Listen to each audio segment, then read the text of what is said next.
Perfect. So good evening, everyone. My name is Taylor Behn-Tsakoza, and welcome to Treaty 8 Youth Speak, Rights, Responsibilities, and Reconciliation. I'm so glad that people have chosen to come out and hear such amazing, inspiring youth share their stories and what and all the good work that they're doing. So I really appreciate everyone coming out tonight. But before we begin, I do want to pass it off to our elder who will be opening us up, Liz Logan. She is a well-respected elder in my community here at Fort Nelson First Nation, and she was the chief of our nation for quite a few terms, and she was actually the tribal chief for the Treaty 8 Tribal Association, which is the kind of our BC Treaty 8 hub. And actually I believe Liz, you can correct me if I'm wrong, but I believe it was your great grandfather that signed the treaty on behalf of Fort Nelson First Nation back in 1910. So I just thought it was really fitting to have Liz here today, but I will pass it over to Liz and she can introduce herself in more depth and share some opening words for our youth panelists tonight. Good evening, everybody. I'm honored that you guys have asked me to do some opening remarks. And yes, I am the great-granddaughter of Chief Jimmy Bedeen, who signed off on the treaty adhesion for our nation in August 15th, 1910. Treaty 8 is a comprehensive, one of the most comprehensive treaties of all the number of treaties across Canada. It was signed with the understanding of peace, sharing, and coexistence. So you'll hear a lot of elders always refer to it as our first friendship agreement with another nation. It's a secret, not a secret, a sacred agreement between two nations. It's an agreement which defines our relationship of mutual recognition and sharing. It's just not a bill of sale for real estate transactions, as some government officials will say it is. It is an acknowledgement that we are the first people of the land who have unique rights which continue even as the settlers have come. In the spirit of sharing and generosity, our people agreed to share the land and the resources with the brothers and sisters who came, the settlers, so long as their way of life continued forever. And that was a promise that is recognized in the Treaty Commissioner's reports, that for as long as the sun shone, the grass grew and the rivers flowed, that we could continue to be the people that we are, the people of the land. Treaty 8 does not sever our attachment to our lands, but it entrenches us forever with the land. It's constitutionally protected. It's binding on all present and future governments. It makes all of us treaty people, not just Indigenous people, but the settlers of this country. The Constitution gives Treaty 8 the highest protection in Canadian law, which ensures that our treaty rights are infringed with as little as possible infringement, and it's protected for future generations. They talked about in the Treaty Commissioner's report that there will be no forced interference. However, the picture today looks a little bit different than what I think my great-grandfather and our ancestors anticipated when the treaty was signed. In keeping with the spirit and intent of Treaty 8, we're committed to protecting our treaty rights to the fullest extent possible. The treaty rights belong to all of us, and only we can determine how those rights should be altered or changed in any way. We must maintain the sustainability of our treaty, and there's many different ways to do that. We have to keep reminding governments of all of the promises that they had made to our ancestors. And a lot of those promises are not being adhered to. You know, some of the terms are, you know, they were going to provide education, healthcare, hunting and fishing, exemption from taxes, exemption from war, agricultural provisions, annuity payments, land allotments and reserving that little piece of land that a lot of us live on. So we need to find some way to sustain who we are as Treaty 8 people. And before I say goodbye, I'd like to, or finish off, I'd like to also just mention UNDRIP, which I hope that you guys will touch on, because UNDRIP took a long time for governments to adopt. Some countries have yet to even adopt it. British Columbia has agreed to adopt it, but yet they don't know how to implement it. And so perhaps youth like yourselves can help our governments understand what it means to recognize these rights that are globally recognized.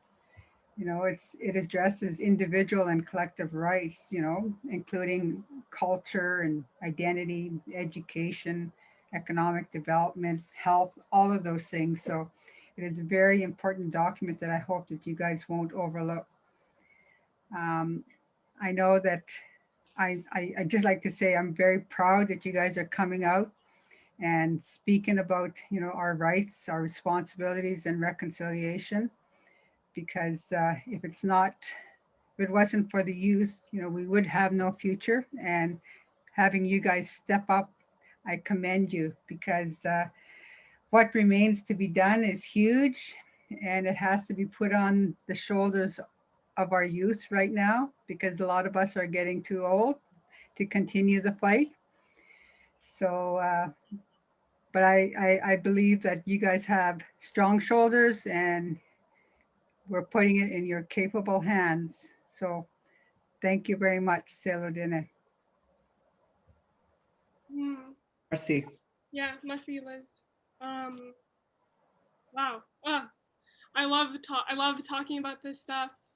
Treaty excites me. The future excites me.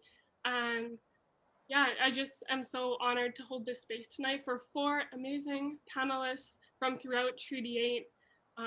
For those, I recognize a lot of names that are on here, but if you are not from Treaty 8 or don't know much about it, Treaty 8 covers 3 provinces and 1 territory. And so it's really exciting to have youth from each of those regions come together tonight to share a bit about their stories and what the great work that they're doing and all of the exciting things that we have to look forward to. But before I get the panelists to introduce themselves, I will introduce myself.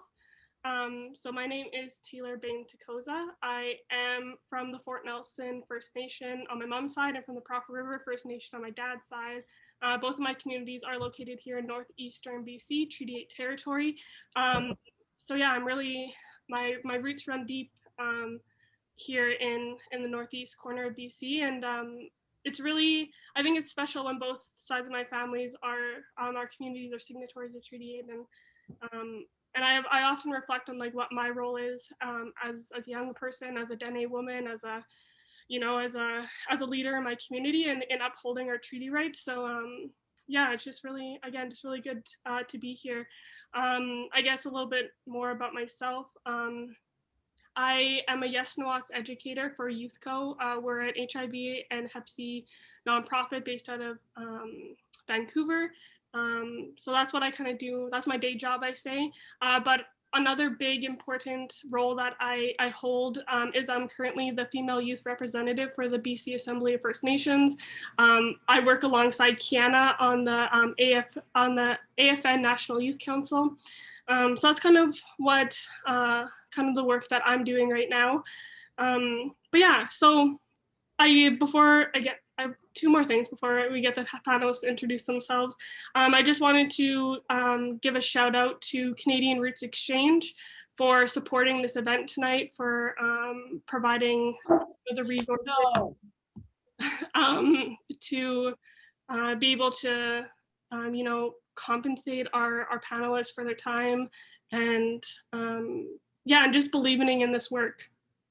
And so I guess I wanted to provide some context for why this panel is so important. I think especially in this era of reconciliation, I know gotta kind of say reconciliation a little bit quiet because I know that's a word that is kind of like a buzzword. It's a political word. Our communities, I know from some of the comments from when the poster was going around that there were comments about the word reconciliation. But this is the time that we are living in.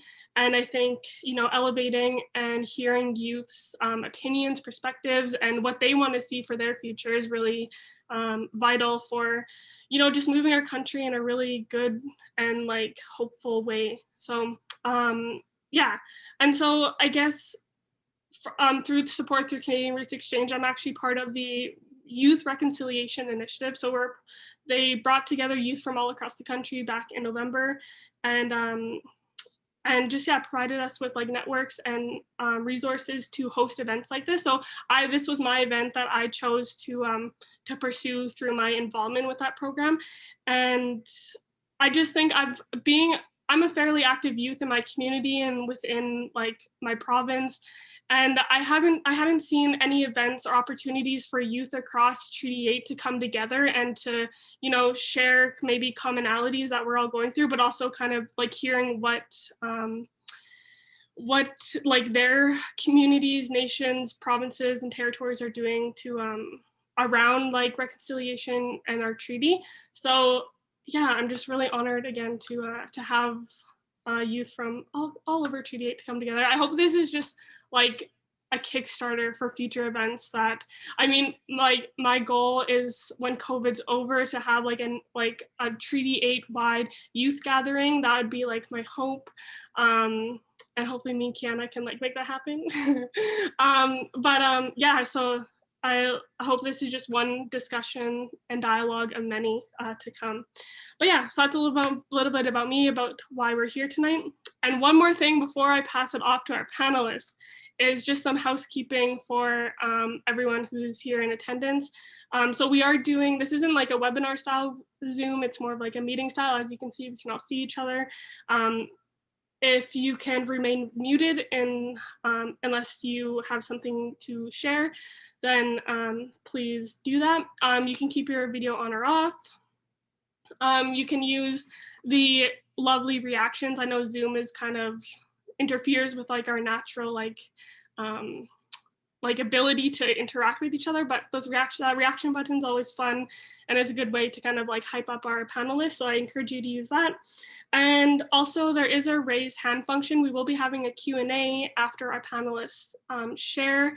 So, and the raise hand function, if you go to reactions, it should pop up right under that. So if you click that, it does put it in queue. So whoever raised their hand first gets to go first, second, and so on.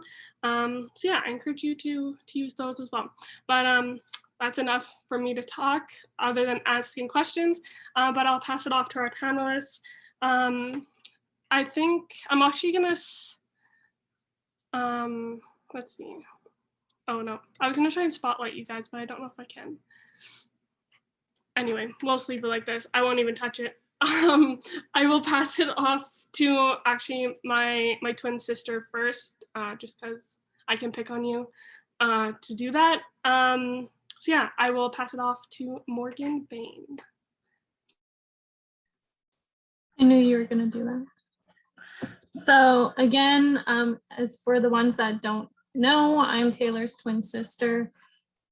My name is Morgan Behn-Tsakoza. I am Dene from Fort Nelson First Nation on my mother's side, and my father is from Prophet River First Nation here in Northeast BC, just like Taylor said, in Treaty 8 territory.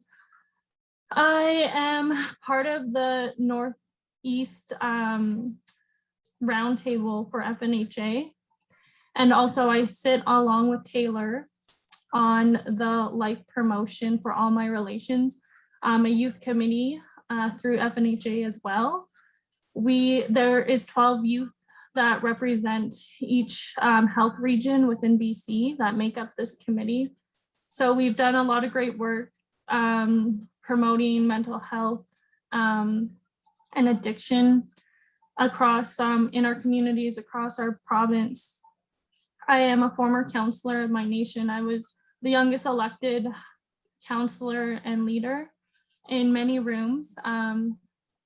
And so I take great pride in that. I learned a lot being in government and being an elected official for my nation, and also being a young person in that position was a great learning curve for me. And after that, I continued with as many opportunities as I could to speak on many discussions. But most important, my role is as a mother. I have an 11-month-old daughter named Sophie. And this work is even more important for me, knowing that I'm responsible for guiding my daughter into the work and working hard at reconciliation, as they say, to make it better for her and the generations to come. So this work has a lot more meaning for me. I just want to acknowledge the other panelists that are here with us tonight, everyone that's joining us. Also for Taylor, thank you for joining us together for these important discussions and topics. Your work does not go unnoticed, for sure. And also, I think it's really important because today I was really reflecting on being a youth and being a leader within my own life and within my family and within my community and for Indigenous people as a whole. So I just have a couple things jotted down, and I want to take the time to acknowledge the youth who made their journey to the spirit world and the ones who are struggling, the youth that should be at these tables with us. We pray for them and all our communities, we hold them up. We ask Creator for the guidance and healing for our people. I know as a young Indigenous person, the loss of our youth is deep, and it happens way too much more than it should. So I just want to acknowledge the ones that have gone on and that are currently struggling, and I'm grateful that I get to be joined with the youth that are here today. Thank you. Literally gonna make me cry. Oh my gosh. And thank you for that acknowledgement, Morg. Like, yeah. Yeah, just must see. Thank you. I will pass it over to Ashton to introduce himself next. All right. Hi, everyone. My name is Ashton Janvier. Janvier. Hi, can everyone hear me right? Oh, that's on a roof. Okay, there we go. Can everybody hear me right? I think somebody else was talking there for a second. Okay, my name is Ashton Janvier. I'm from the Clearwater River Dene Nation in northern Saskatchewan. I come from Laloche. That is the community I was raised in. I am currently teaching in Fort Nelson at the Chalo School. I teach grade 6 and 7. It is my first year teaching, so it's definitely been a really crazy experience, but it's also been really good. I've definitely overcome a lot of some of the things that I definitely struggled with, and one of them was not really having a voice. So I really put my foot forward and really worked on that for myself. And some of the work that I did and my reason for joining everyone in this Zoom session is because I believe that, you know, as a young educator and all of the previous work that I did before teaching, I really want the new generation of kids that are coming and that are going to be fighting our fight in the future. I really want them to know what is currently happening in the world, especially, you know, with all of the treaties throughout Canada. I really want to teach the young people about culture and language. So my reasons for being here is definitely the young people. I am Dene Sufin. I can speak my Dene language fluently. And in September, I will be starting teaching the Dene here at Chalo School. And I'm really excited about that because I'm planning some really great things to teach Dene language, and I'm going to do a lot of comparison with my Athabascan Dene language compared to the Slavey Dene here in Fort Nelson. And what makes me even more excited is that, you know, the kids here at Chalo and the staff are really excited for me. And I think it's going to be a great experience. Before becoming a teacher, I did a lot of film work, and most of my film work is around environmental activism. And I organized a LGBTQ pride parade for 4 years in my community of La Loche. And I did that with my brother, and we planned an event for the community, which was very family orientated. And it was to get all of, you know, the community together and build a strong relationship with the LGBTQ community. So the videos that I'm going to be showing you in a little bit is surrounding definitely the treaty areas that we are in. I am in between Treaty 8 and Treaty 10. And one of the environmental activism films that I did is for the Treaty Area 10. And my reason for that is a lot of land exploitation, a lot of environmental destruction that is happening back home where I'm from.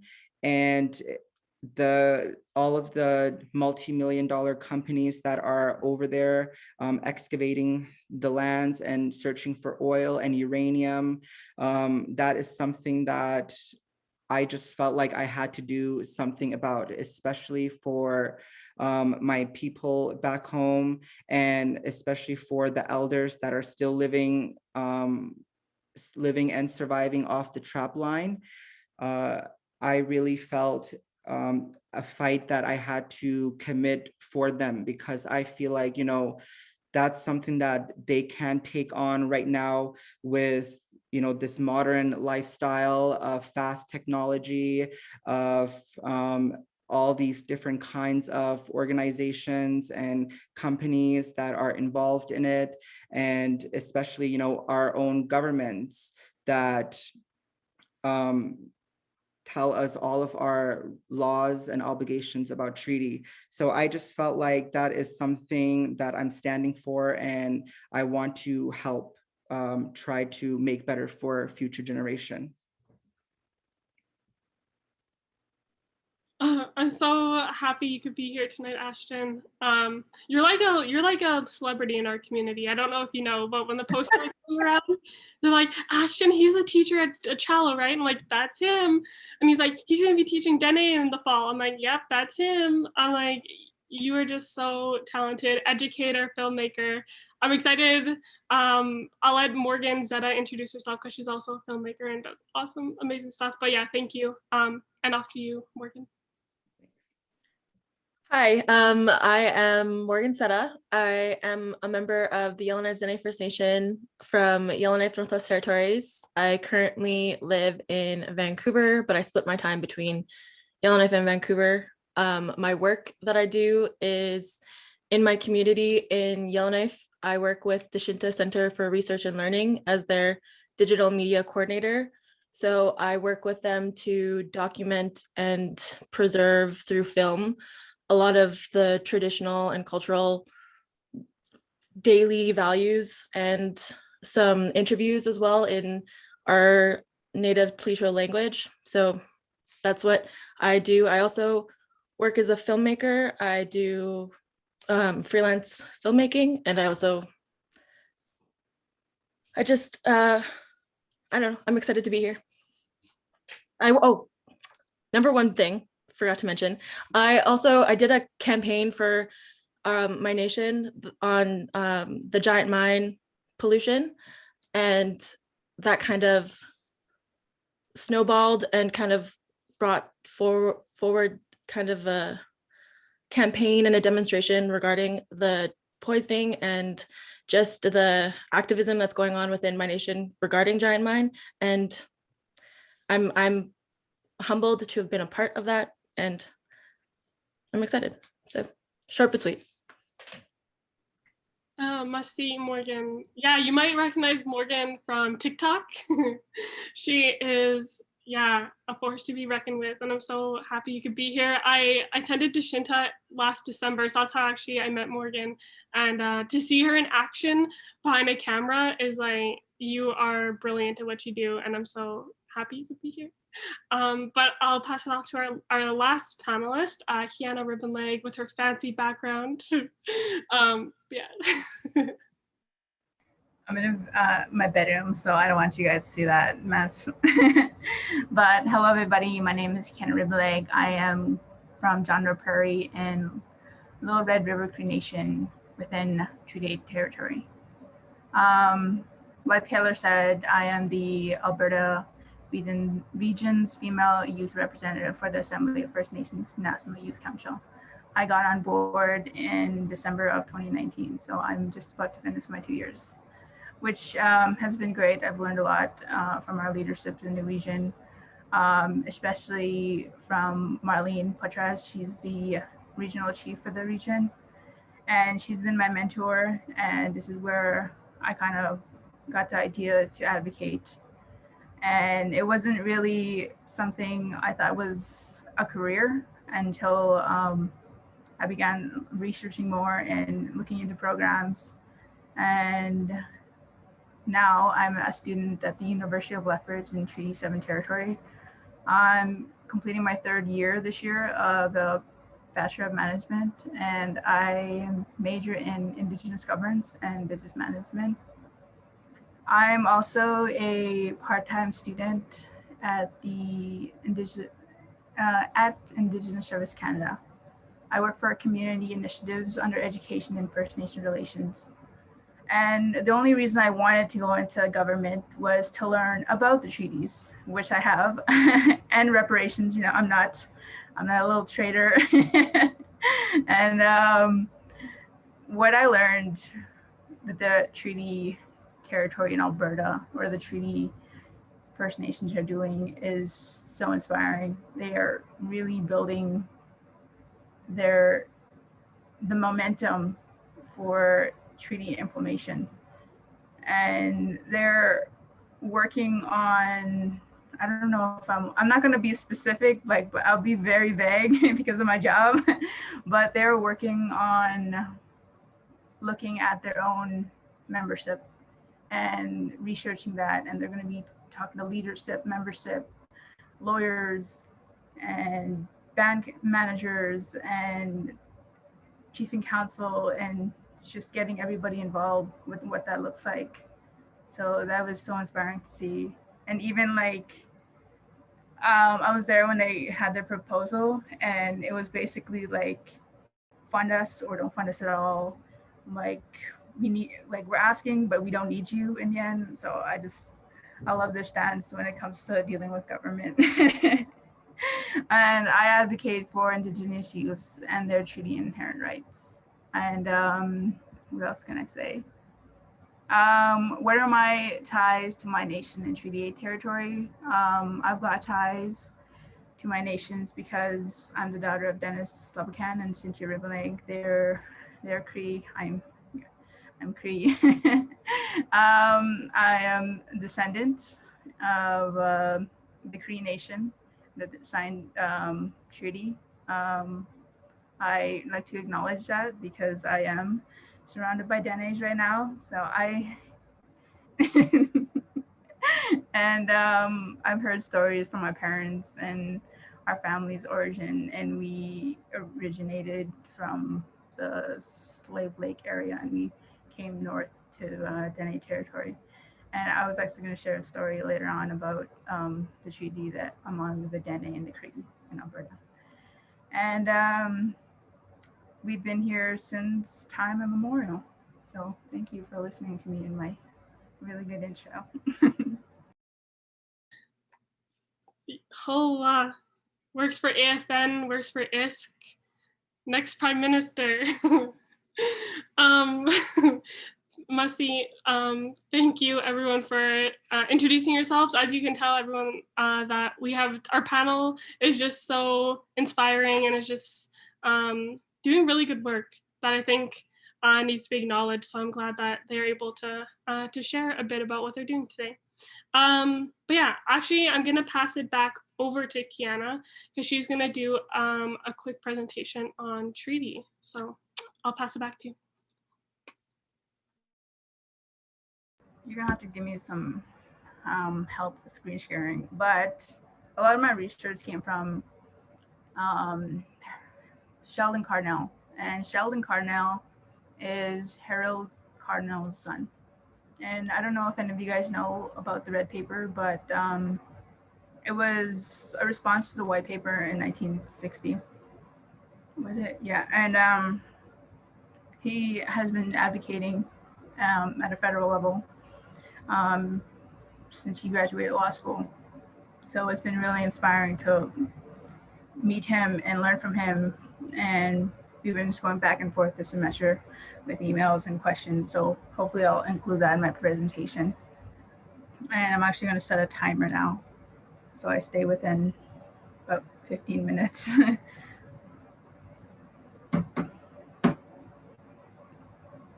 Can you guys see that? Yeah. Yeah? Okay.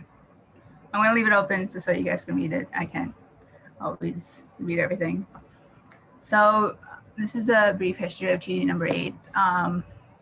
Like the elder from Fort Nelson said, on June 21st, 1890, the treaty between the Indian nations of North America and the Queen of England was signed.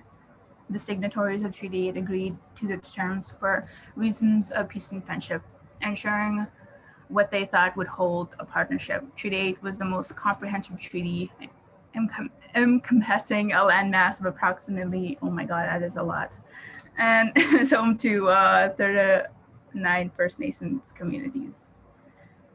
The treaty territory covers the areas of Alberta, the territories, Saskatchewan, BC, southern portion of the Northwest Territories, and the boundary ends, where the boundary ends is where it determines the signatories to hunt and fish. So anything within this border, you're able to practice all of your rights. And what was fun for me was learning that it took like 2 summers to just figure out the map.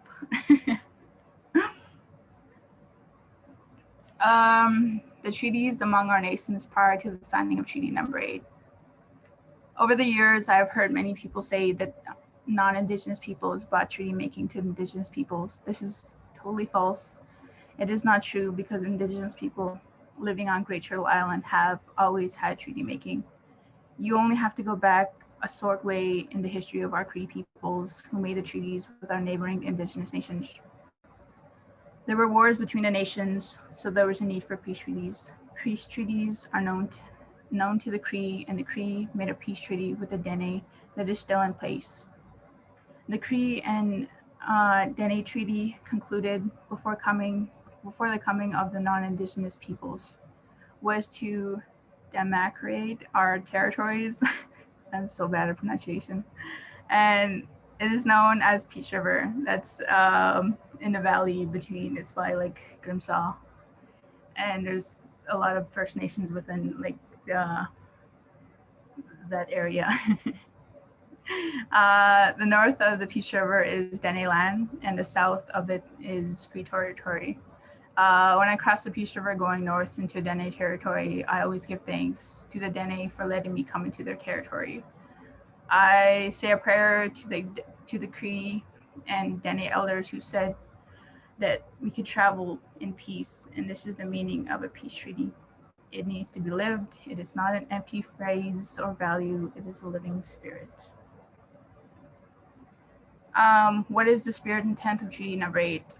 This took me a while to find out because I thought it was only the written text, and I was completely wrong. And when we talk about the spirit and intent of treaty, we are saying that the written version does not contain all of the promises that were made in the treaty negotiations. First Nations oral tradition suggests that there were many oral promises that are not included in the written text of the treaty. For example, the written text of Treaty Number 8 states that they would pay the salaries of teachers. Our oral tradition states that we wanted lifelong learning. It's an elder. I don't know how to pronounce that, even though I'm Cree. Asked for and received assurances that the treaty would last as long as the sun shines and the water runs, so that our children would grow, ever increasing in knowledge. It means that education should include K-12, post-secondary, trades, learners, a number of other related areas. As you can tell, the oral tradition is a lot more than the written text, and it can be done with every treaty promise. This is Sheldon Cardinal. This is his message for you guys. He says, I think if I had the opportunity to say anything to the youth, I would recommend learning more about our sacred treaties. I would emphasize our oral tradition is important as it relates to the spirit and intent of the treaties. The treaties are more than the written text. I know that I heard some First Nations say that our treaties were land surrender treaties. I have it in articles. I have heard it in articles. I didn't say that. It saddens when I see those sort of comments being made. I know that you have my thesis, and I know that it is not what our forefathers had intended when they agreed to signing the treaties. Don't you guys just love him? He's so knowledgeable. Why are treaties constantly under threat by the provincial, territorial, and federal governments? It is Canadians' obligation to implement the commitments made under those treaties. Canada may want to get rid itself of those treaties, but Canada possesses no legal right to change them. This fact has been assured in recent law. The Indian Association case is an important aid to Indigenous peoples fighting for our treaty rights. In 1980 and 81, while Canada was trying to achieve constitutional independence from Mother England, this is a quote from Sharon Van, Indigenous peoples stirred up some dust in the English courts and the halls of Westminster. The court case, called the Indian Association of Alberta, the Foreign and Commonwealth Secretary, went all the way to the House of Lords and the highest court in England. This was a really critical court case area for a couple of reasons. First, no legal firm in Canada would touch the case. The Indian Association of Alberta went looking for a legal counsel for assistance mounting the case in England. The late Sam Wallace, many fingers, went to law firms in Vancouver, Toronto, Montreal. You named them. We went to talk to them, and they told us, you cannot go to court in England.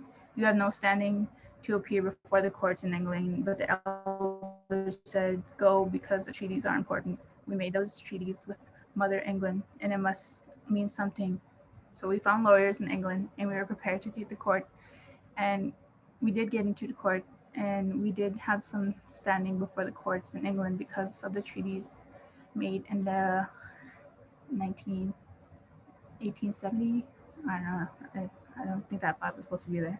And Indigenous peoples won this case on a number of levels. If Canada wants to get rid of the treaties, what happens to the treaty rights of non-Indigenous people?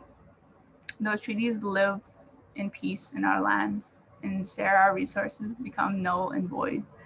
The logical conclusion to terminating our treaties, that if they were legally possible, is that the non-Indigenous people would have to vacate our territories. I don't think that'll happen. Questions that I've answered by knowledge keeper as well, learning about the treaty. I have like 6 minutes, so I'll go really fast. Is treaty number 8 considered unceded territory? Unfortunately, most Canadians view all of the unnumbered treaties as being ceded due to the land surrender language in the treaty. However, as more research is being done, there are more questions on whether the treaty commissioner actually talked to the First Nations about the land surrender clause. What is meant by nation-to-nation relationship with the Crown? When we signed treaties, it was done on a nation-to-nation basis. The treaty commissioners represented the British Crown, which is now represented by the Federal Crown of Canada. First Nations were sovereign nations who represented their members. It was the chiefs and headmen, councillors, who signed the treaties on behalf of the First Nations. This is a quote from an elder in Treaty 8 about promises made during the treaty negotiation. Eva Louise LeBoucan, Drift Pile, First Nation, had to say this about the treaty. They were promised that the land was still theirs. They never surrendered it. The Queen asked them if the white people came this way, could they use this land for living? The First Nations told them just 6 inches, just the top of the ground, just a plowing and nothing else, and supported this notion that the treaty was a peace and friendship treaty. Only one has to refer to the Treaty Commissioner's report, the written text of the treaty in the First Nations oral understanding. I'm like, almost there. The two interpretations of the signing of Treaty Number 8, land surrender and peace and friendship. Many people contend that the number treaties were for land surrender purposes. The written text of the treaty states, the said Indians do hereby cede, release, and yield up to the government of the Dominion of Canada all their rights, titles, and privileges whatsoever to the lands included in the following limits. The First Nations maintained that they were signing a peace and friendship treaty.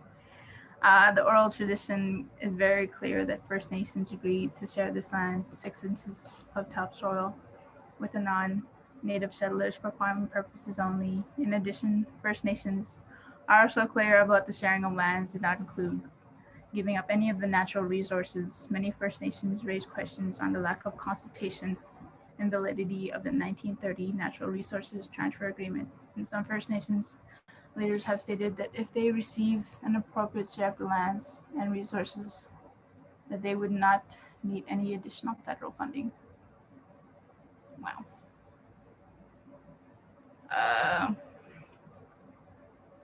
This would be the last one. All of those is just a video and my references. Do non-Indigenous people hold treaty rights? In a treaty relationship, there are two sides, both have rights. Non-Indigenous historians and other scholars fail to educate their own people on their rights under the treaties.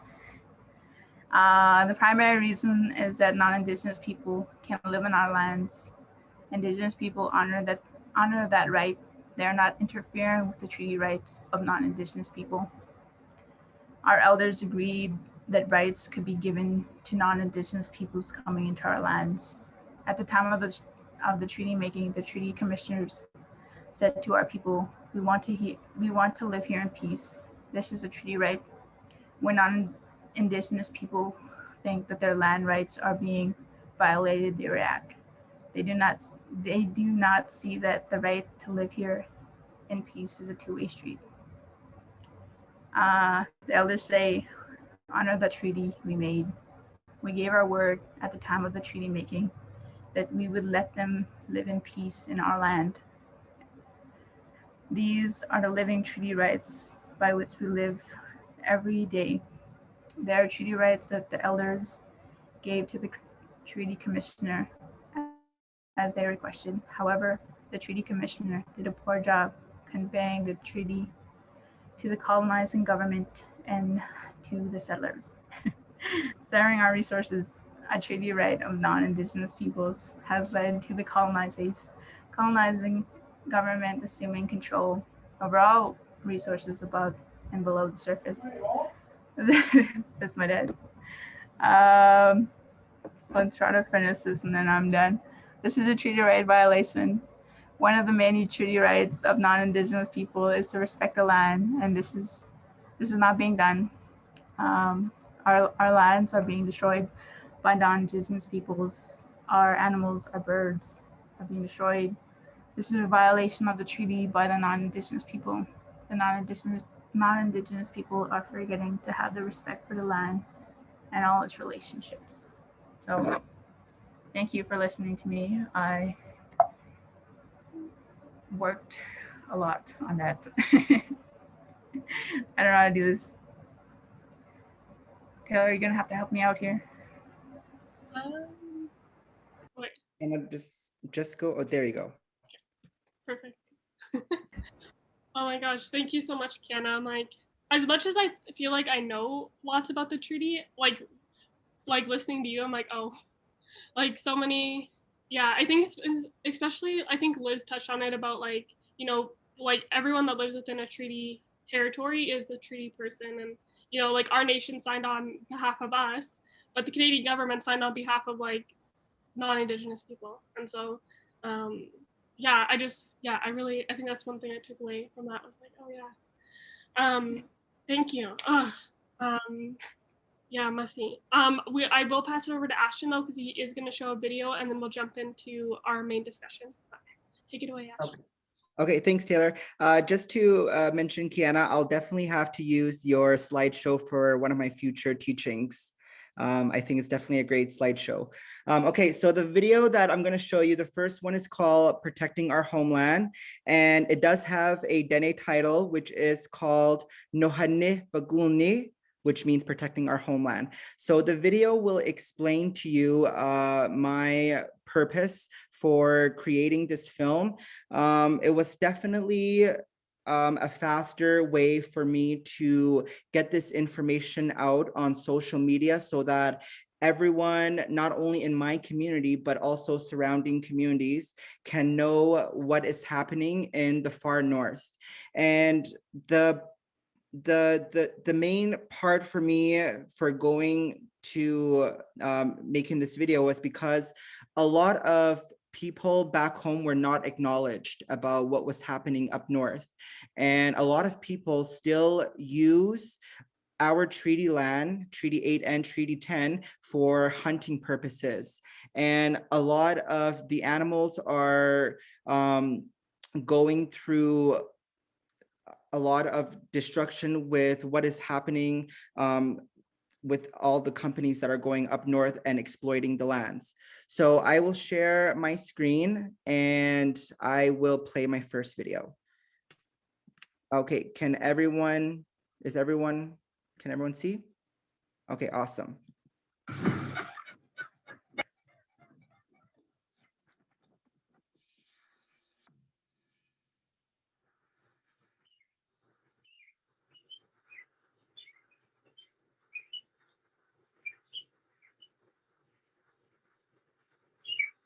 Treaty 10 land was established by the government of Canada in 1906. The small portion of this land covers northern Saskatchewan and eastern Alberta. It covers 220,000 square kilometers.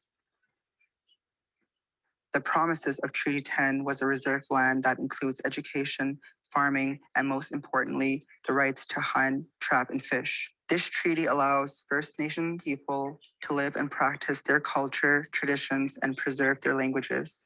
But now the government who has created these treaties will be breaking their promises to the First Nation people. Just recently, the uranium companies have discovered the world's richest uranium mine in Patterson Lake. These uranium companies, along with the government, will be making millions taking the uranium out of the ground. While the government and uranium companies become rich off of exploiting Treaty 10 land, they will be damaging the natural resources, affecting wildlife, and continuing to destroy the lives of First Nation people. Some might argue that this industry will create jobs and economic development, but there is a price to pay. Ronnie LeMaig is one person who knows all too well about the risk of uranium mining. Back in the early 50s, 60s, when Uranium City was booming, everybody from almost every province of the country was heading north. The stuff that we were not aware of was radiation. I used to go underground after blasting, and they used to give us a monitor to monitor the radiation that we pick up during the day that we were working in the pit. Then it was scary. A lot of people locally that used to work there, some of them have passed on from my belief is from cancer. When the Uranium City shut down, it's now a ghost town. Where did everybody go? And all the buildings and the sites are all shut down and buried some of the stuff that they can't take out. It will never be the same again. One, it's polluted. It's never go back to its original. Water is our main source of living for being in the north. Because once you destroy the water, everything else is destroyed, and the fish all died, and it's all contaminated. And there will be no hope for the kids to go and live on the new features. So yes, there's some benefit in it, but it doesn't last. Mining don't last, only a certain time, and then it's gone. So, and then we get left out with nothing. So why is it okay for the government to create these treaties and break their promises? Is the assimilation process really over? Why are we living in poverty conditions while they are becoming millionaires off our lands? The lands of our ancestors who have fought and died for their rights and sovereignty will yet again be in danger. When is enough going to be enough? I'm Ashton Janvier. I am a Dene-Succinct person, and I do care about the piece of land that was given to my people.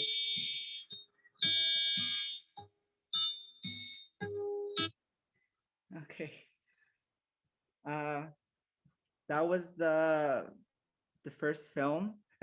I haven't watched it in like maybe a year or so, so it kind of like, I don't know, made me feel some type of way. Taylor, if you want me to, I could show my second video if we have time. Sure. I feel like the second one is just as good. So yeah, go for it. Okay.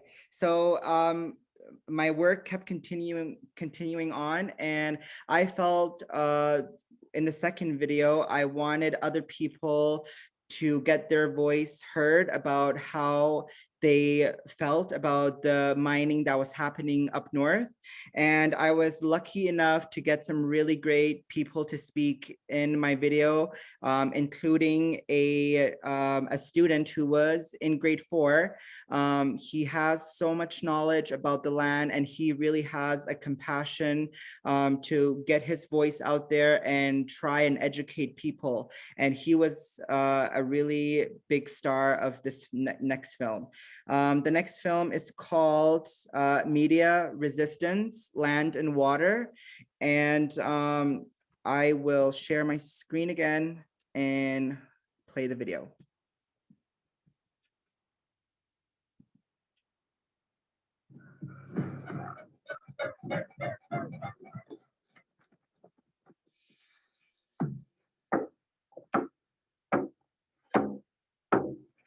Water is for drinking. Water is for cleaning. Water is for growing. Water is for living. Uranium is for contaminating. Uranium is for polluting. Uranium is for destroying. Uranium is for killing. We love our land. We love our water. We love our rivers. We love our lakes. Please don't take it away from us.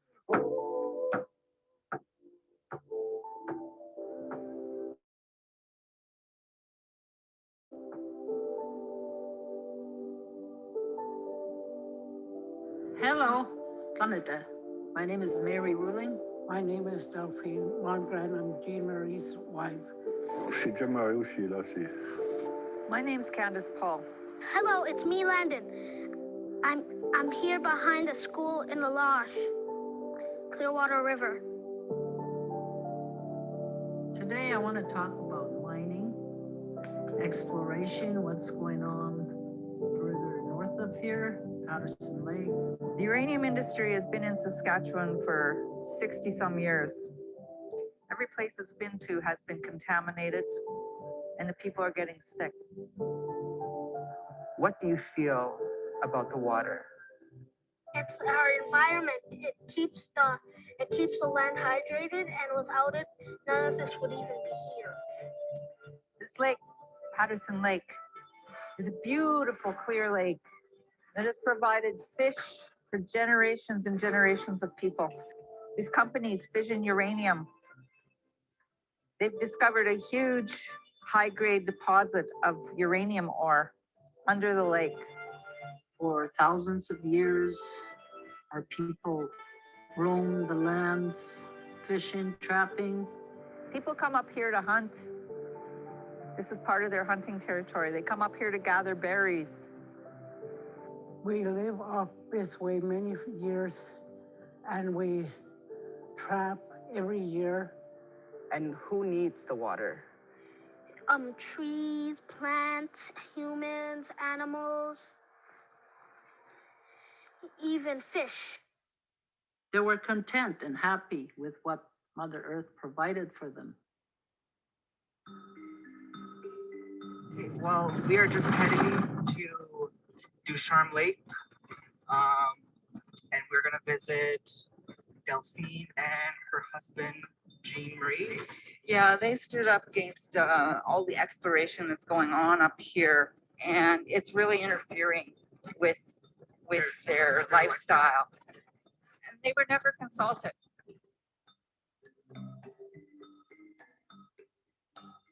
She came out, she lost it.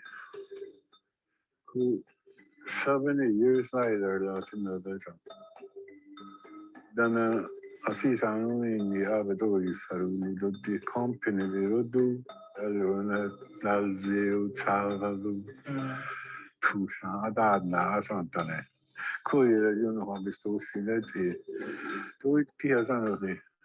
What their plan is to do open pit mining and then underground mining on the land. That pit, if it's practiced the same as other places, other mines will become the tailings pond for those underground tailings.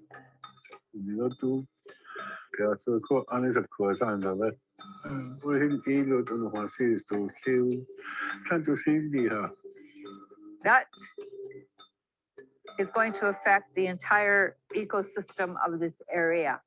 It's going to hit the Clearwater River. Stuff will start to die. Mm-hmm. It'll start to all turn, it'll just start to fall down. And they'll be very dangerous for us and our environment. Some of the places where they've mined before, they can't even eat the fish anymore. It says signs on the beach up in Uranium City area. The people in this area have already been through one uranium mine, the Clough Lake mine. And a lot of the people that work there, they're blowing the whistles on them. Most of them have died. They died of cancers. They died and suffered horribly. It'll start to pollute the water, and then as soon as they drain it, the animals will start to go eat that uranium, and then they'll get sick. And if we hunted it, we'll get sick as well. It's in the fish, it's in the moose, it's in the caribou, it's in the plants, the medicinal plants, it's in the berries. A hunter up there used to work on the decommissioning, went up there to hunt moose. He was wise enough because he had worked on the mines to get independently tested. And the results came back with high levels of radionuclides and heavy metals. The polonium in the kidneys is really high. Tell them do not eat it. All things in nature are connected, and if we take too much of one thing or another, then the scales would be tipped and we wouldn't be able to keep the balance needed. These companies will be here maybe 20, 30 years, and then they're going to leave. And the people from these areas are going to be here still. But there might not be any moose anymore. There won't be any fish in this lake anymore. The berries won't be safe to eat. The land will be contaminated, and even where I live, where my family is growing, we're going to have radionuclides in the air.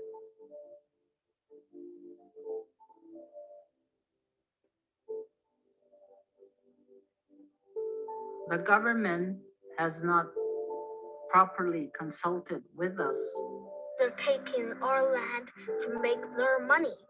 It's not good. They at least have to share most of the money with us. There are lots of things we need in our communities. Maybe have a trust fund for all the grade 12 graduates, put more machines in the hospitals so we don't have to travel all the way to Saskatoon back and forth. A theater for the children so they don't. There are children in this community that have nothing to do, and they're spraying houses, lots of suicide. if they had something to do, more resources, if they were given more resources, I think it would be beneficial to the whole community.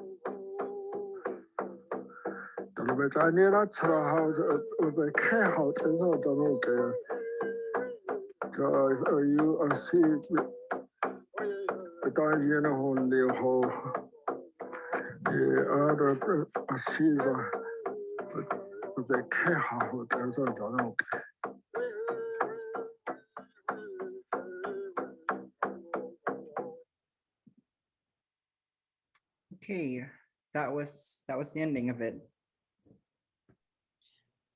That little boy in the video is so, I think he's my favorite. And he's just so like wise, like he just gets it. He's like, well, they can't take all the money, they have to share it with us. It's like, yeah, they don't, but you're right. And yeah, thank you so much, Ashton. I think within, especially like our northern treaties, like Treaty 8, Treaty 10, I believe Treaty 5 is Northern Ontario. Like we're up here, I know like in Morgan Zetta's territory and Ashton's, mining is really big. Over here, we have like oil and gas, forestry. At one point, there was like fracking activity that was going on. So yeah, I think the government wants our land. It's rich and it's has a lot of value. So yeah. But I'm hoping we'll dive into our main discussion here. We have allocated about 20, just under 25 minutes for discussion and Q&A. So if panelists can, try and keep your responses to maybe 2 minutes, that would be really helpful in terms of time-wise. But I'm gonna throw it over to Morgan Zetta. Because I know on TikTok you were really advocating for the petition around the giant mine pollution, I believe, that was happening in your territory. Can you maybe you can either elaborate on that project or other issues that are currently happening in your territory? And I'll also add in the second question that I sent you guys. So first question, what projects or issues are currently happening in your territory, and what do you think the roles of youth are in those projects or issues? So yeah, it was really interesting to see those films because it mirrors very similar to the ongoing issue that's happening in my First Nations community of Yellowknife. So in the early or late 40s, a giant mine was opened on land that was traditionally meant for use by the Dene, by the Yellowknife Dene First Nation, and it was traditionally a wildlife preserve, and it was thrown through bureaucratic. It eventually was distinguished or diminished by the Canadian government, and they decided that that was no longer going to be a wildlife preserve, that the mining lobbyists had gotten to them, and that they would open giant mine, which was a gold mine.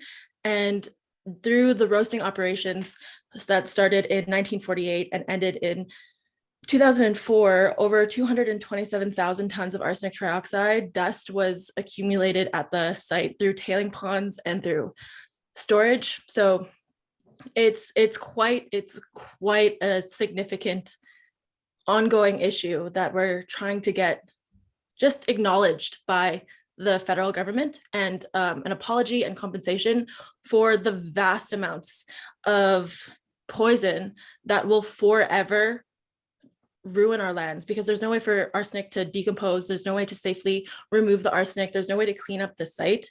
So it's this really delicate situation that definitely needs more education and more discussion in Canada for sure. Awesome. Did you want to touch on the second question on what do you think the roles of youth are in in those projects, or Yeah, sure. So I think it's very important for youth to continue this ongoing conversation, because a lot of our elders have been talking about the contamination and just the horrible history that the giant mine, the territorial government, the federal government have in consideration to poisoning our lands and allocating a forced colonialization, again, like into our community. It's really sad to see that this has been something that has been widely talked about for a really long time, but now it's just finally starting to get some recognition.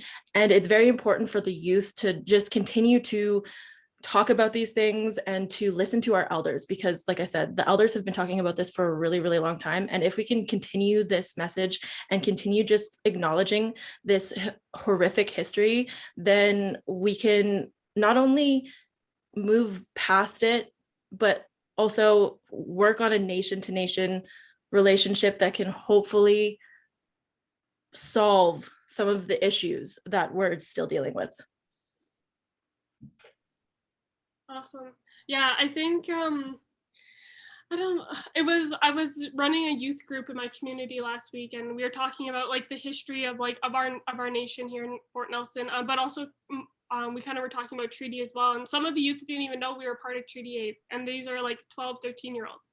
I was like, what? I was like, I swear, like coming out of the womb, I knew I was from Treaty 8, that this is what where our community belongs. And so I think the youth, just touching on what you were talking about, Morgan, like the youth are, I think, thinking about the title of this conversation, like a responsibility, is to talk to our elders, is to learn these stories, because that's like we're the carriers of those.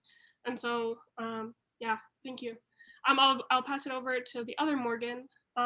So I'll just repeat the question. So what projects or issues are currently being talked about in your region or in our region? And what do you think the roles of youth are in those projects or issues?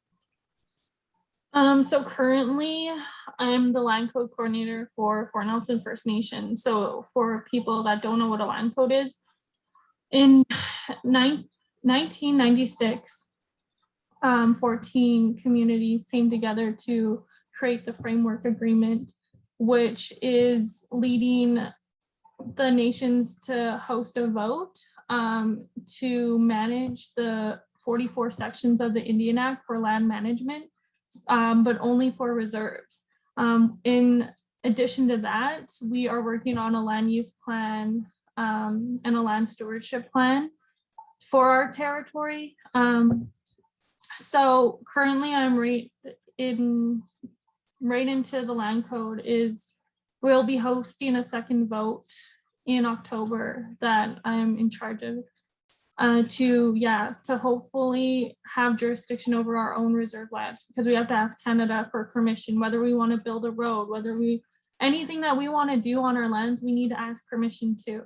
I know currently there's a big project that is going forward, is the geothermal project here in my nation, and also the pellet plant that will create pellets to produce heat.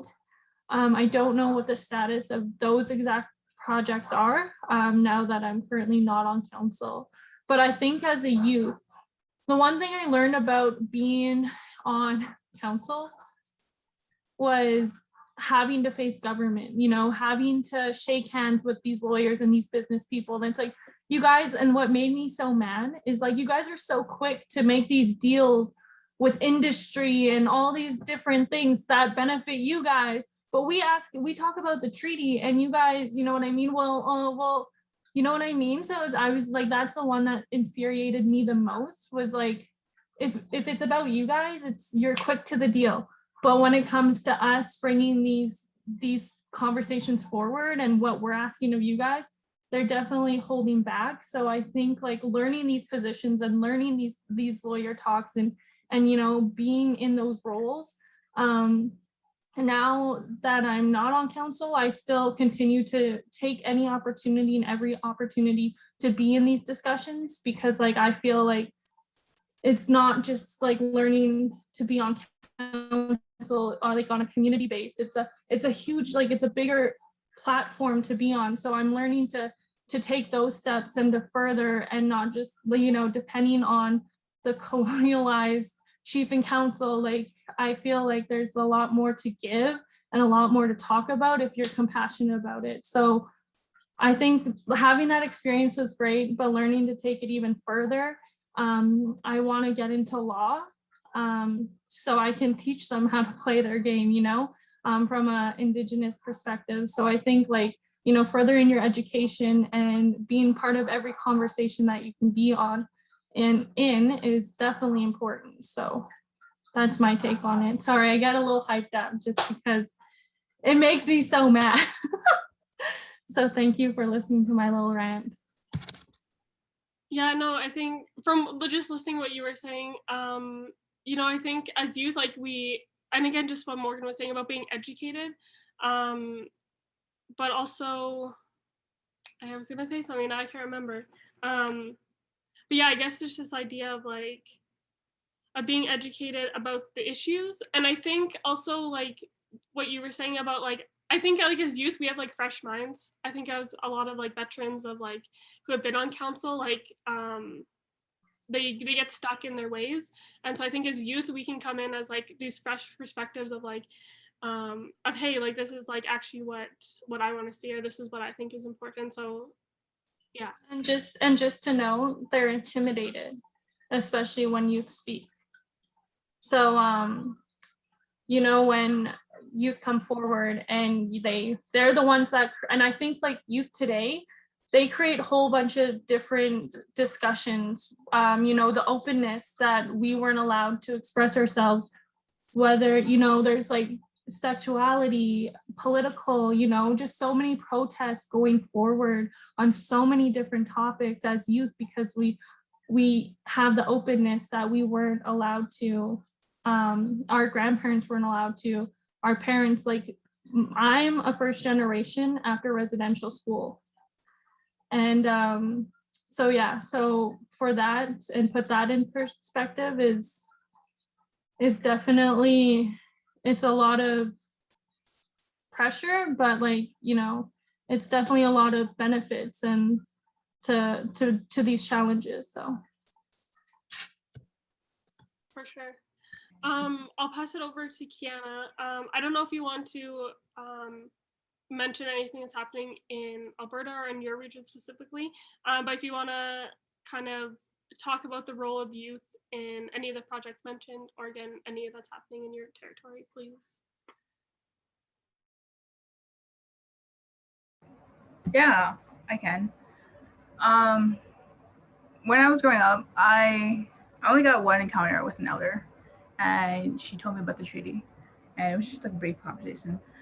But you know, these elders, they instill something in us every time we talk to them when we're young. They give us that fight, they give us that motivation. We seek their encouragement, and we accomplish things on their behalf, and we celebrate with them once we've completed it. And you know, I think youth's role is always to continue that fight, because Canadian government, you know, territorial, provincial, federal, all those governments, they're not going to change, and we shouldn't either. It's weird that it's still an ongoing issue, but you know, I understand now what they want and their tactics now. And you know, we've been taught that going to school, and they tell us to go be lawyers because it is within the courts that our treaties are being reworded, reinterpreted. Oral tradition, oral history is not being considered. It's the treaty doc, and you know, that can be used against us. And when I think of youth and the treaties, it's going back into your nations and within your territory. You know, it doesn't need to be yours. It could be like neighboring communities, it's the same history. It's everybody's history. It's not mine. I can't be a gatekeeper to it. And the Treaty 8 First Nations in Alberta are doing incredible work, and I think that we need to stand behind them. We should stand behind individual nations, if we come as a collective, and that we need to implement it now, or else we're just going to keep going and going. And if that seems hard to you, good, because it was never intended to be easy becoming or being given that responsibility under the treaty. It was with the creator, it was with the land we were given, this big responsibility was not to be taken lightly. And I understand the struggles that you guys have when you see your lands being destroyed. And we're all going through it. Like Taylor said, our lands are rich. And our roles are to keep that fight. And whatever you do, you don't need to do it in the courts. You can do it by exercising your treaty right. If they're not being used, they will be taken away from you. And thank you. Did I answer all the questions? Yeah, it did. I love the last part. I'm like, because I think when if we were to pose this, like Ashton, Khianna, Morgan, Tsetta, and I have all gone to university and have done post-secondary. And so but there's a lot of youth in our communities that haven't had that experience. And I think they think oh, they have to do all these really big things. But I think what you're saying, Khianna, exercising our treaty rights, I exercise my treaty rights by getting my education paid for. That's a treaty right for us. And so, I just loved how you said that. I'm that's such a great, simple way, I think, to uphold our rights and ensure that they're around. But I will throw it over to Ashton to also ask him that question.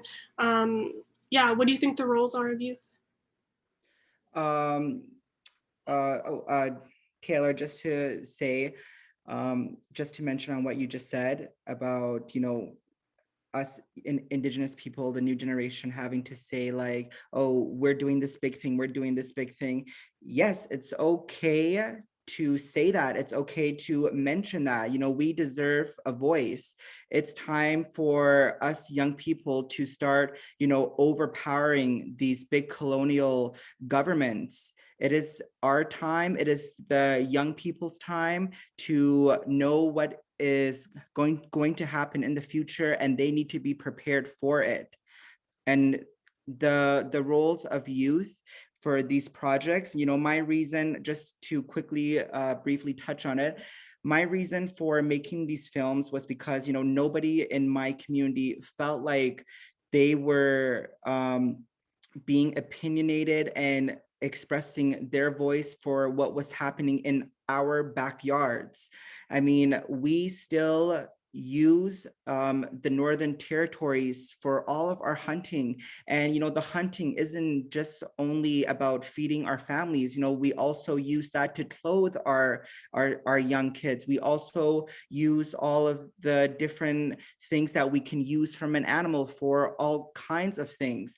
And also, the important thing is that, water is such a huge part of my community. Without the fish, a lot of, the Dene people where I'm from wouldn't have even lived there. So our waters is so sacred to us. And I felt like it was my purpose to tell the truth and talk about the issues of all of the clauses in our treaties that are not being met. I needed to show people using social media to get my message out there quicker. And with my first film, I have now 20,000 views and counting. And I want, more people to see it. I want them to know what is happening where I'm living, because there is just a small fraction of people that know what is happening back home. And it is not okay, because just because we're Dene, just because we're First Nations, doesn't mean that our lives and our cultures don't matter.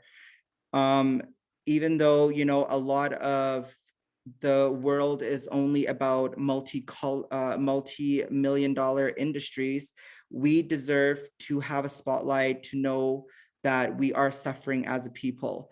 And how can the place that I live, our backyard where we hunt, they are going to make $14 billion off of mining uranium. And my community doesn't even have a bank. We don't even have restaurants.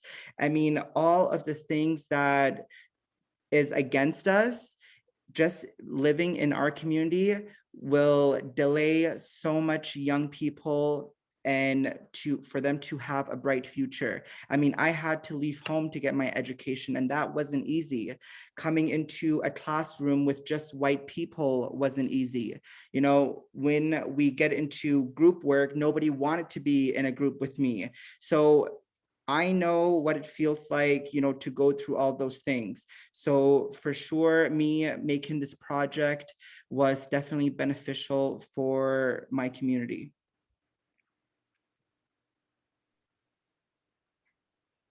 Wow, I'm like so speechless. I'm like, yeah, and I'm just thinking of like my own, like how I'd answer this question, thinking about the roles of youth, and you talked about social media, and I'm so glad that you and Morgan are just so amazing at what you do in terms of like filmmaking and showcasing like the beauty of like where you come from. And so I think I would say like our role as youth is, yeah, like be educated on issues, ask these questions, but also like utilizing like the means that we have at our disposal, because some of us live in the city and elders might not be accessible, so like utilizing like Facebook and TikTok and all these things. So yeah, I thank you for sharing that. I do realize I'm like, oh my gosh, I thought an hour and a half. I'm like, I hope we have enough time. And I thought it'd be too much time. I was wrong. But I do want to pose one more question to the panelists. And if anyone who is still on the call has a question, I hope we can have time for one question. So I encourage you to put that in the chat. But for our panelists, and I'll pose it to Morgan Tsetta again to be the first one. So I haven't really specifically talked about reconciliation yet. And I kind of talked when I was introducing, like, reconciliation. I know some people might be, cringing a little bit because it is a word that gets used a lot by government. Some people think it's a word that, it's just a word, words are meaningless without action and all those kinds of things. But I want to know from each of our panelists, I'll start with Morgan, what does reconciliation mean to you, and what should it look like? For me, reconciliation just means that there is a groundwork or a framework that the Canadian government on their end has to uphold when working with and building relationships with First Nations communities within Canada. It may not have an accurate definition at this point, specifically with how often it's been used, but it's something that shows to me that there's some aspect or some people who believe that we can return to a peaceful coexisting relationship or environment that hopefully we can assert more of our rights in the future. For me, it's complicated, but that's, for me, it's promising. It's promising. Awesome. And I'll throw out that same question to Morgan Behn. What does reconciliation mean to you, and what should it look like? Reconciliation should come from First Nations people above anything. again, I feel like the government is just throwing another promise when they can't even uphold our treaty. So to continue to just come, I understand recognizing that there is, I don't even know what the words are. The repairing, not even repairing, this relationship with Indigenous people. And also I want to add UNDRIP is very important, and recognizing that it's a huge thing. Like, but I think it needs to have more influence from First Nations people and like what we want to see, instead of the expectations of the government telling us what we need or how it should be the way they have done from the beginning. So it's very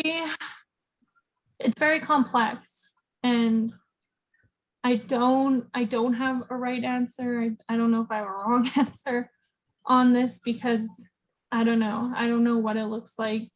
I don't know what it should be, because there's just so many things that need to be incorporated. So I'm still trying to figure it out. I don't know if I ever will figure that out. I just know I will work to the best of my ability to do what I can in the work that I need to do. So yeah. I love when you said, like, which is so true. Like, how can the government, they just keep adding on these promises, and you know, there's still the ones back here that aren't dealt with. So I think that's a really interesting perspective, and I never thought about it that way. So yeah, thank you. Throwing it over to Ashton now. Same question. What does reconciliation mean to you, and what should it look like? For me, reconciliation means the forgiving spirit that Indigenous people have. I mean, everything that we have been through with colonialism, assimilation with the residential school, the 60s scoop, through all of these generations, and how Indigenous people were affected intergenerationally, we have always had a forgiving spirit at the end. We have always tried to find a way to reconcile with the wrongs that were done by, you know, a majority of the citizens of Canada and of our governments and of our prime ministers. So being, showing that Indigenous people have such a strong forgiving spirit, I'm able to teach that to my students and let them know that, you know, reconciliation is showing that you are able to overcome. And what I want it to look like in the future is, you know, I hope that, you know, in my lifetime, I will be able to see a prime minister, an Indigenous prime minister. I mean, I am, you know, I'm all in support with, you know, Jagmeet Singh, but having somebody that, you know, isn't originally, you know, from the lands of Canada where Indigenous people have been in time immemorial, to see that somebody of a different multicultural nation to get into for prime minister, for that to happen, was really, you know, was sad for me, because I'm pretty sure there are hundreds of Indigenous people that are very capable to take leadership role in this nation. And I would really love to see that someday in the future. Me too. Agreed, yeah. Thank you, Ashton. Last but not least, Khianna, what does reconciliation mean to you, and what should it? Reconciliation means to me, what it means to me is, you know, I've asked professors, Indigenous professors, and they've always been, how would I say this? They want to live within their territories. They want everything that's indigenous, that's a part of them, and they want to live a good life. They want to live, you know, I'm sure we all do. We don't wanna move from our homelands and just get an education. We want to work on our reserves. You know, it's just these simple things that you think are simple, but they're so hard to achieve. And it's never been about us. I think answers we should be looking for when we ask what reconciliation is come from Canadians and what that means to them. And because we can't find answers, we all don't have like a solid answer to that question, and it's so different. And when we're asked that, we always go back to the past and all the wrongdoings that have been done to us, and it has nothing to do with me and what I do and how I go forward. I think I would take part in it when both parties are working towards it. But I see it in government though, kind of.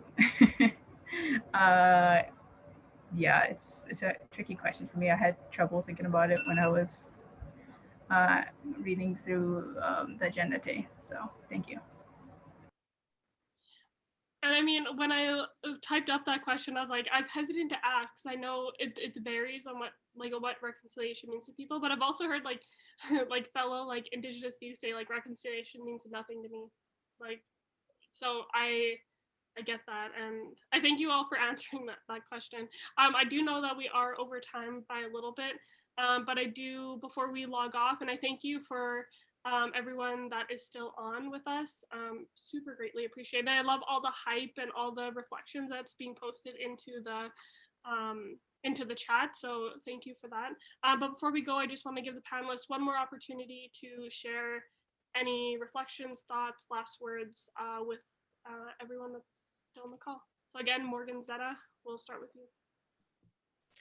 Yeah, I just wanted to say I'm really thankful and humbled to be asked to be here today and to speak. I'm fairly new to activism and just being educated, I guess, on the issues surrounding treaty rights and my community. And it's been really enlightening to educate myself and at the same time educate some of the people in my life and people who are following along. So I'm just, really thankful. And message shout to everyone who also talked and who joined. And follow her on TikTok. Morgan is doing amazing things. And I hope that our paths cross again soon, Morgan. It's really good to see you. But I'll throw it over to my sister. Any final thoughts? I just want to say merci to you for organizing this, for everyone that tuned in, my fellow panelists.